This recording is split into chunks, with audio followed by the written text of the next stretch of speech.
Nadia nous écrit. Mais en cas de divorce, comment fonctionne la caisse de pension?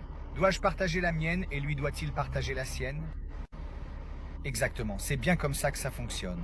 Donc, si lui a 100 000 francs dans sa caisse de pension et toi tu en as 50 000, c'est juste une hypothèse, alors tu devras lui donner 25 000 francs et lui devra te donner 50 000 francs, de sorte que vous ayez tous les deux 75 000 francs. La même chose est faite pour les cotisations du premier pilier. En effet, lorsqu'on procède au calcul de la rente, par exemple en cas d'invalidité ou de départ à la retraite, à ce moment-là, un splitting est effectué. Cela signifie que le revenu moyen à partir de la 21e année d'âge est pris en compte.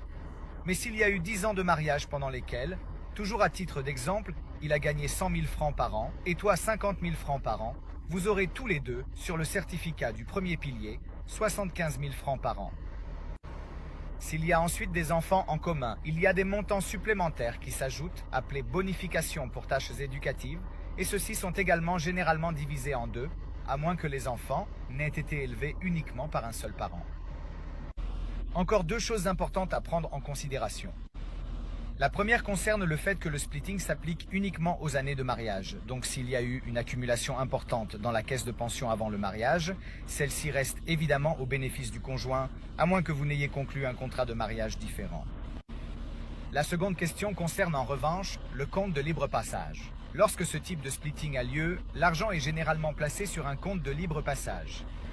Pour ce type de compte, il existe des solutions d'investissement vraiment très intéressantes. Donc, mon conseil est de ne pas les laisser prendre la poussière.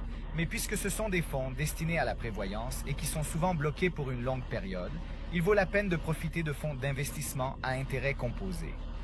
Si cela vous intéresse, nous pouvons faire une autre vidéo à ce sujet.